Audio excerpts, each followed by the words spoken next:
Welcome students in this new video. आज हम पढ़ेंगे वाटर के बारे में। Water a wonder liquid.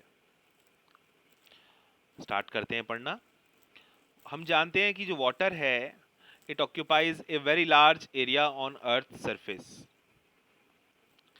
And is also found underground. तो आपको पता है पानी जो है वो हमारे अर्थ के सरफेस पर भी मिलेगा आपको, और ज़मीन के नीचे अंडरग्राउंड भी आपको मिलेगा, है ना।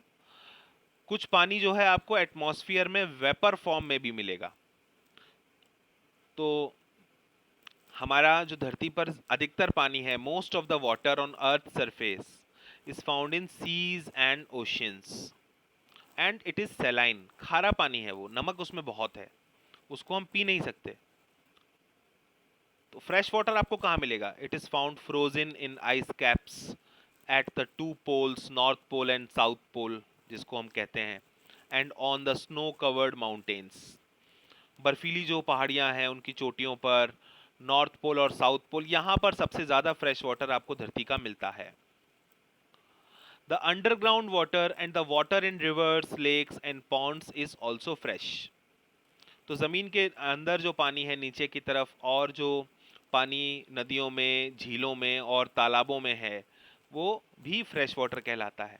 लेकिन जो फ्रेश वाटर की अवेलेबिलिटी है धरती पर, एक जगह से दूसरी जगह से अगर हम कंपेयर करें, तो ये काफ़ी वेरी करती है।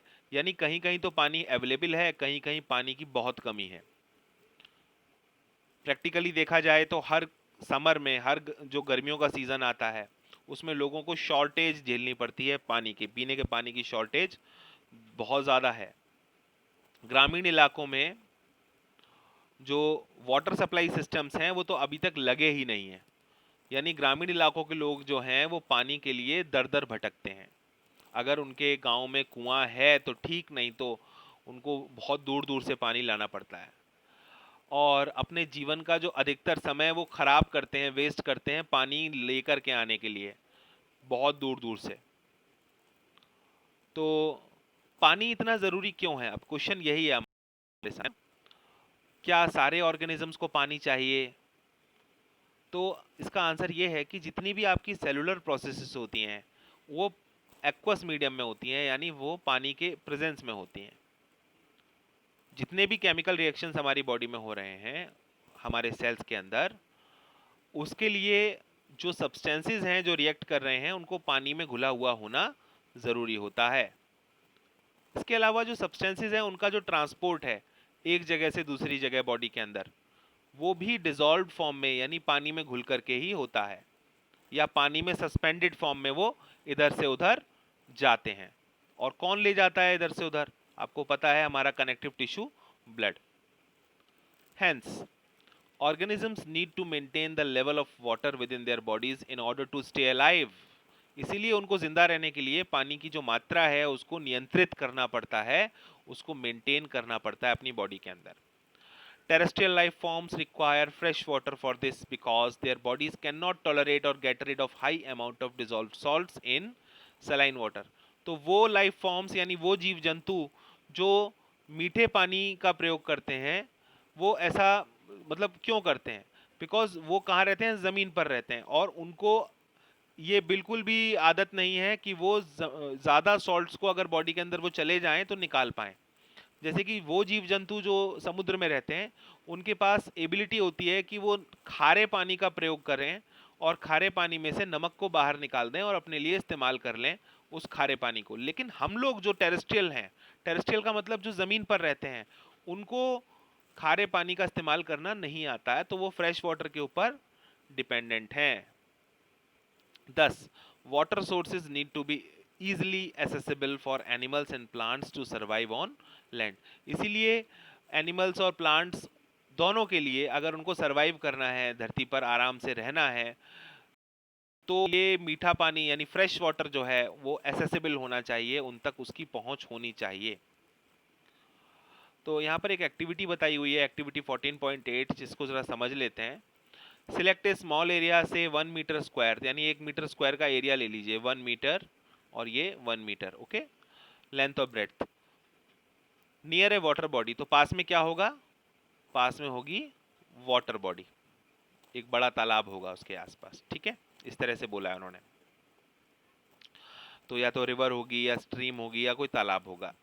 Count the number of different animals and plants in this area, तो जो एरिया आपने लिया है उसके अंदर प्लांट्स कितने हैं, एनिमल्स कितने हैं, उनको आप काउंट करो। और ये देखो कि अलग अलग स्पीशीज कितनी हैं, और अगर हैं तो उनके नंबर क्या हैं। Compare this with the number of individuals found in an area of the same size in a dry rocky reason.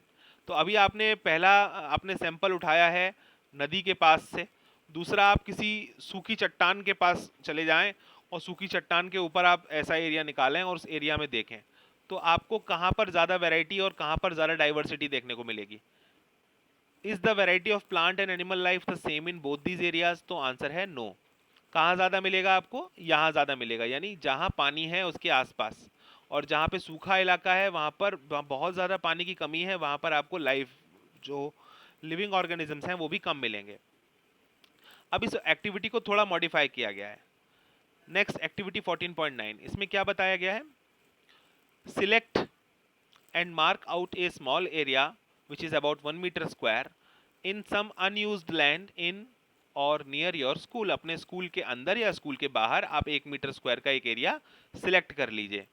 अब आप वहां पर काउंट कीजिए कितने एनिमल्स और प्लांट्स हैं, ठीक है। उसके बाद आपको क्या करना है, remember to do this in the same place twice in a year. साल में 2 बार आप ऐसा करो, एक बार आप समर में करो और एक बार आप ड्राई सीजन, ठीक है ना, समर का मतलब ड्राई सीजन, और एक बार आप करो रेनी सीजन में। तो 2 बार आपने ये काउंटिंग की, फर्स्ट आपने करी समर में और सेकेंड टाइम आपने की रेनी सीजन, ठीक है। तो कब आपको ज्यादा नंबर्स मिलने वाले हैं, तो आपका आंसर आएगा रेनी सीजन में। Reason because water is available, water वहां पर प्रेजेंट है, ठीक है ना। तो इसके बेसिस पर हम ये आंसर्स दे सकते हैं। Were the number similar in both times, no. In which season did you find more variety of plant and animals, in the rainy season. In which season did you find more number of individuals of each variety in the rainy season. तो इस तरह से हमारे answers आ जाएंगे। तो after compiling the results of the above two activities, think if there is any relationship between amount of available water and the number and variety of plants and animals that can live in the given area। तो क्या आपको कोई relationship मिल रही है कि अगर पानी किसी एरिया में प्रेजेंट है या सही अमाउंट में, तो क्या वहाँ पर प्लांट्स और एनिमल्स का नंबर उसके साथ साथ बढ़ता है, क्या आपको ऐसा कोई रिलेशनशिप देखने को मिल रहा है। आंसर आएगा यस। तो if there is a relationship, where do you think you would find a greater variety and abundance of life, in a region that receives 5 centimeter of rainfall in a year or a region that receives 200 centimeter of rainfall in a year। तो अब बताओ कहाँ आपको ज़्यादा abundance मिलेगा life का, यानी कहाँ लाइफ फॉर्म ज़्यादा मिलेंगी। आंसर आएगा जहाँ 200 सेंटीमीटर बारिश होती है एक साल में, वहाँ मिलेगा। 5 सेंटीमीटर रेनफॉल में तो हमको इतना नहीं मिलेगा। तो find the map showing rainfall patterns in Atlas and predict which states in India would have the maximum biodiversity and which would have the least। तो अब आप रेनफॉल पैटर्न्स को देखते हुए अपने भारत का नक्शा देखो, इंडियन मैप में देखो और बताओ कि कहाँ पर ज़्यादा बायोडाइवर्सिटी होगी और कहाँ पर कम होगी। तो आपके समझ में आ जाएगा कि जो हमारा नॉर्थ ईस्ट इंडिया है, जैसे हमारा आसाम है, अरुणाचल है, मेघालय है, वहाँ पर बायोडाइवर्सिटी बहुत है। फिर हमारा जो बंगाल है, बंगाल में कहाँ सुंदरबन का इलाका है, या हमारा कर्नाटक है, कर्नाटक महाराष्ट्र, तो यहाँ पर बायोडाइवर्सिटी बहुत है। तो ऐसी क्यों है, बिकॉज यहाँ बारिश बहुत होती है, रेनफॉल पैटर्न अच्छा है। The availability of water decides not only the number of individuals of each species that are able to survive in a particular area, but it also decides the diversity of life there। तो हमें समझ में आ गया कि जो पानी की availability है उससे ना केवल इंडिविजुअल्स जो हैं स्पीशीज के उनका नंबर बढ़ता है, बल्कि स्पीशीज का नंबर भी बढ़ता है ना। तो इसका मतलब क्या बढ़ता है, वहाँ पर डाइवर्सिटी ऑफ लाइफ बढ़ती है, यानी जीवन के कई अनेक प्रकार आपको देखने को मिलते हैं। अलग अलग प्रकार के कीड़े मकोड़े, अलग अलग प्रकार के प्लांट्स, अलग अलग प्रकार के एनिमल्स देखने को मिलते हैं, सभी का नंबर बढ़ता है।